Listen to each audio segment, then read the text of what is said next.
Assalamualaikum warahmatullahi wabarakatuh. Perkenalkan, nama saya Ade Fili Ramadan. Saya mahasiswa baru Universitas Negeri Malang dari Fakultas Teknik jurusan Teknik Mesin Prodi D3 Teknik Mesin. Saya di sini ingin menjelaskan tentang navigasi darat yang saya ketahui. Ya, navigasi darat adalah ilmu yang mempelajari cara menentukan suatu posisi objek dan arah berjalan baik pada medan sebenarnya maupun pada peta dengan bantuan minimal peta dan kompas. Itu kompas. Kompas berfungsi sebagai petunjuk arah untuk mengerti arah mata angin dalam menentukan titik tujuan. Berdasarkan penggunaannya, kompas dibagi menjadi dua. Satu, kompas orientering berfungsi menunjukkan arah mata angin namun kurang ideal dalam membaca arah sudut dan dengan hasil kurang teliti dibandingkan kompas bidik.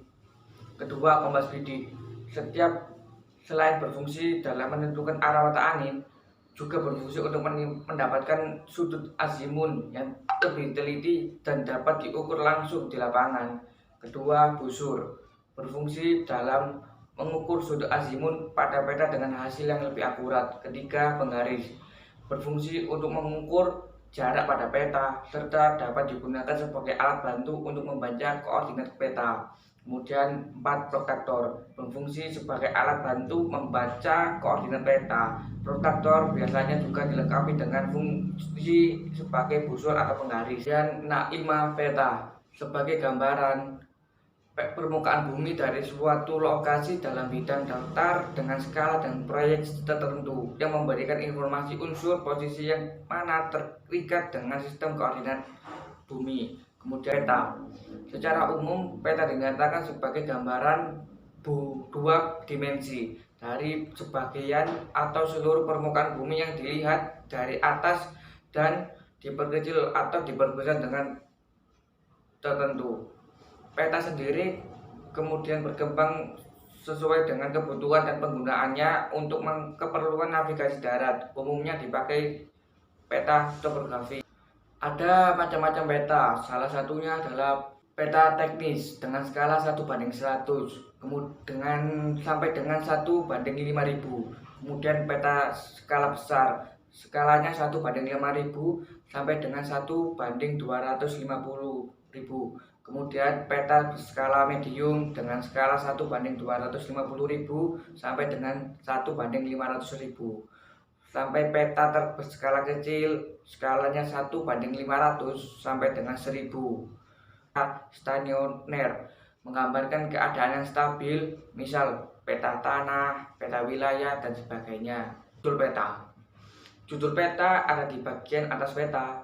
Judul peta menyatakan lokasi yang ditunjukkan oleh peta bersangkutan. Lokasi yang berdekat dengan mempunyai judul yang berbeda. Berikutnya, nomor peta biasanya dicantumkan di sebelah kanan atas peta. Selain sebagai nomor registrasi daripada pembuat, nomor peta juga digunakan sebagai petunjuk bila kita memerlukan peta daerah lain di sekitar suatu daerah yang terpetakan. Biasanya di bagian peta, di bagian bawah disertakan juga lembar derajat yang mencantumkan nomor-nomor peta yang ada di sekeliling peta tersebut. Kemudian koordinat peta. Kedudukan suatu titik pada peta, koordinat ditentukan dengan menggunakan sistem sumbu, yaitu garis-garis yang saling berpotongan tegak lurus. Sistem koordinat yang semi dipakai ada dua, yaitu koordinat geografis. Sumbu yang digunakan adalah garis bujur. Kontur adalah garis khayal yang menghubungkan titik-titik ketinggian sama dari muka laut. Sifat-sifat garis kontur serta pemakaiannya lebih lanjut akan diuraikan kemudian. Berikutnya adalah skala peta. Jarak antara titik di peta dengan jarak mendatar pada medan sebenarnya. Skala numerik dinyatakan dengan angka. Contoh 1:50.000. Berarti 1 cm pada peta sama dengan 50.000 cm pada jarak sebenarnya. Atau 1 cm sama dengan 500 meter atau 2 cm sama dengan 1 km. Kedua, skala grafis dinyatakan dengan unit batang disertai nilai. Berguna ketika terjadi perubahan ukuran peta pada saat menggadaikan atau info skala numerik tidak tercantum. Contoh skala 1:50.000, selang kontur 25 meter. Berikutnya adalah legenda peta. Legenda peta biasanya disertakan pada bagian bawah peta. Legenda ini memuat simbol-simbol yang dipakai pada peta tersebut. Yang terpenting diketahui adalah trikulasi, jalan setapak, jalan raya, sungai, dan permukaan dan pemukiman dan lain-lain. Berikutnya adalah tahun peta. Peta topografi juga memuat keterangan tentang tahun pembuatan peta tersebut. Semakin baru tahun pembuatannya, maka data yang disajikan akan semakin akurat. Berikutnya adalah arah peta. Arah peta diperhatikan adalah arah utara peta. Cara paling mudah adalah dengan memperhatikan arah-arah huruf tulisan yang ada pada peta. Arah di atas adalah tulisan utara peta.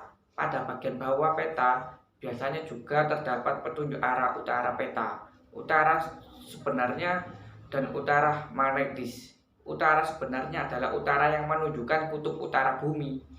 Utara magnetis adalah arah yang menunjukkan kutub utara magnetis bumi. Deklinasi atau ikhtilaf adalah sudut yang dibentuk oleh dua garis yang ditarik dari satu titik. Karena ada tiga arah utara yang berbeda, maka ada tiga macam arah utara, yaitu satu, deklinasi peta. Sudut yang dibentuk oleh garis utara sebenarnya dengan garis utara peta, sedangkan yang jadi diperhitungkan adalah utara sebenarnya. Berikutnya adalah kompas. Satu, apa kegunaan kompas? Kompas adalah alat penunjuk arah. Karena sifat kemagnetisannya, jarum kompas akan selalu menunjuk ke arah utara atau selatan jika tidak dipengaruhi oleh adanya gaya-gaya magnet lainnya selain magnet bumi. Tetapi perlu diingat bahwa arah yang ditunjukkan oleh jarum kompas tersebut adalah arah utara magnet bumi. Jadi bukan utara bumi sebenarnya. Kedua adalah bagian-bagian kompas. Secara fisik, kompas terdiri dari badan, tempat komponen-komponen kompas lainnya berada. Kedua, jarum selalu menuju arah utara selatan pada posisi bagaimanapun dengan syarat kompas tidak dipengaruhi oleh medan magnet lainnya dan jarum tidak terhambat perputarannya. Ketiga, skala petunjuk menunjukkan pembagian derajat sistem mata angin. Tiga, jenis-jenis kompas. Banyak macam kompas yang dapat dipakai dalam suatu perjalanan. Pada umumnya dipakai dua jenis, yaitu kompas bidik, misal kompas prisma, medan untuk membidik, tetapi dalam pembacaan di peta perlu dilengkapi dengan busur derajat dan penggaris. Kedua, kompas orientering, misal kompas silva, kurang akurat jika untuk membidik, tetapi banyak membantu dalam membaca perhitungan di peta. 4. Pembacaan kompas dan penyimpanannya. Kompas dipakai dengan posisi horizontal sesuai dengan arah garis medan magnet bumi. Dalam memakai dan menyimpan kompas, peta perlu dijauhkan dari pengaruh benda-benda yang mengandung logam seperti pisau, golok, karabiner, tiang benda, jam tangan, dan lain-lain. Kehadiran benda-benda tersebut akan mempengaruhi jarum kompas sehingga keakuratannya akan berubah atau berkurang. Berikutnya, mengenal tanda peta atau medan. Di samping tanda pengenal yang terdapat pada legenda peta topografi, kita bisa menggunakan benda-benda atau bentang alam yang menyolong di lapangan dan mudah dikenali di peta yang akan kita sebut sebagai tanda medan. Berikutnya adalah teknik peta kompas. 1. Orientasi medan. Orientasi medan adalah menyamakan kedudukan peta dengan medan sebenarnya. Secara praktis, menyamakan utara peta dengan utara sebenarnya. Untuk keperluan orientasi ini, kita perlu mengenal tanda-tanda medan yang ada di lokasi. Ini bisa dilakukan dengan menanyakan kepada penduduk setempat nama-nama gunung, bukit, sungai, ataupun tanda-tanda medan lainnya. Atau dengan mengamati kondisi bentang alam yang terlihat dan mencocokkan dengan gambaran kontur yang ada di peta. Untuk keperluan praktis, utara kompas atau utara magnetis dapat dianggap satu titik dengan utara sebenarnya tanpa memperhitungkan adanya deklinasi. Langkah-langkah orientasi medan antara lain: 1. cari tempat terbuka agar dapat melihat tanda-tanda medan yang menyolok. Kedua, letakkan peta pada bidang datar. Samakan utara peta dengan utara kompas. Dengan demikian, letak peta akan sesuai dengan bentang alam yang dihadapi. Ketiga, cara cari tanda-tanda medan yang paling menonjol di sekitar dan temukan tanda-tanda tersebut di dalam peta. Lakukan untuk beberapa tanda medan. Berikutnya, ingat tanda-tanda medan itu bentuknya dan tempatnya di sebenarnya maupun di peta. Ingat hal-hal yang khas dari setiap region. Menentukan posisi kita di peta dengan menggunakan 2 atau lebih tanda medan yang dikenali. Teknik region membutuhkan alam yang terbuka untuk dapat membidik tanda medan. Tidak selalu seluruh tanda medan harus dibidik. Jika kita sedang berada di tepi sungai atau sepanjang jalan atau sepanjang suatu pegunungan, maka hanya perlu mencari suatu tanda medan lainnya yang dibidik. Langkah-langkah region antara lain: 1. Lakukan orientasi peta. Kedua, cari tanda medan yang mudah dikenali di lapangan dan di peta. Dan dan berikutnya, dengan busur dan penggaris, buat salib sumbu pada tanda-tanda tersebut. Berikutnya adalah bidik tanda-tanda medan tersebut dari posisi. Pindahkan sudut bidikan yang terdapat di peta dan hitung sudut pelurusannya. Berikut perpotongan garis yang ditarik dari sudut-sudut pelurus tersebut adalah posisi kita di peta. 3. Intersection adalah menentukan posisi suatu titik benda di peta dengan menggunakan 2 atau lebih tanda medan yang dikenali di lapangan. Intersection digunakan untuk mengetahui atau memastikan posisi suatu benda yang terlihat di lapangan, tetapi sukar untuk dicapai.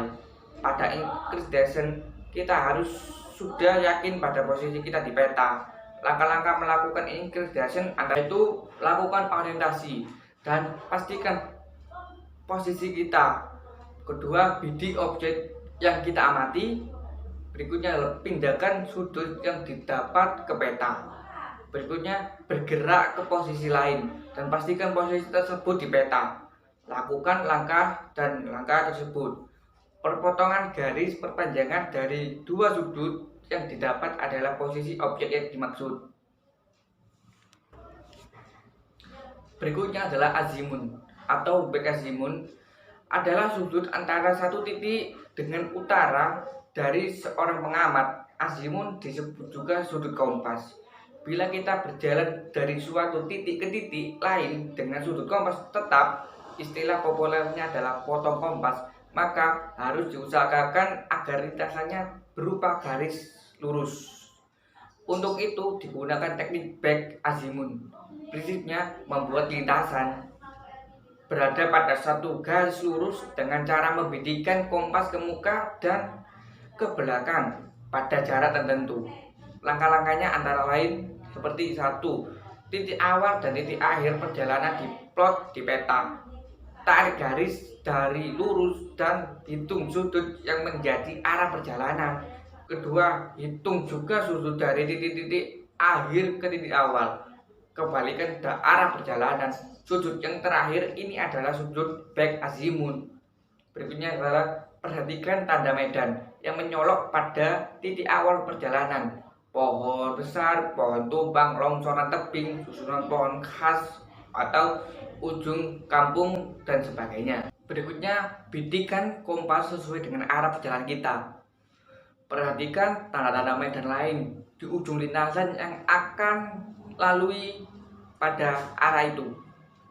Berikutnya, setelah sampai pada tanda medan itu, bidikan kompas kembali ke belakang sudut backazimut untuk mencek apakah Anda berada pada lintasan yang diinginkan. Bergeserlah ke kiri atau ke kanan untuk mendapatkan backazimut yang sebenarnya.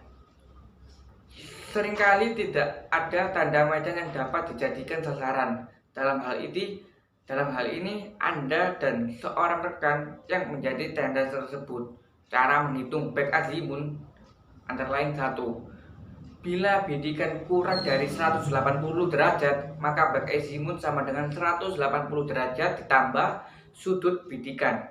Kedua, bila bidikan lebih dari 180 derajat, maka back azimut sama dengan sudut bidikan dikurangi 180 derajat. Berikutnya adalah metode pergerakan sudut kompas, yaitu membuat lintasan berada pada satu garis lurus dengan cara membidikan kompas ke depan dan ke belakang pada jarak-jarak tertentu. Langkah-langkahnya antara lain: 1. Tentukan titik awal dan titik akhir perjalanan pada peta. Tarik garis lurus dan hitung sudut yang menjadi arah perjalanan atau azimut dan back azimutnya. Berikutnya adalah perhatikan tanda-tanda medan yang menyolok pada titik awal perjalanan. Perhatikan tanda medan lain pada lintasan yang dilalui. Berikutnya adalah bidikan kompas sesuai dengan azimut. Dan tentukan tanda medan lain di ujung lintasan atau titik bidik sebagai tujuan. Berikutnya adalah pergi ke tanda medan tersebut dan bidik kembali ke titik awal tadi. Jika arah perjalanan benar, dan maka sudut ini akan sama dengan back azimut. Kemudian sering terjadi tidak ada benda atau tanda medan tertentu yang dapat dijadikan sebagai sasaran. Untuk itu dapat dibantu oleh seorang rekan sebagai tanda.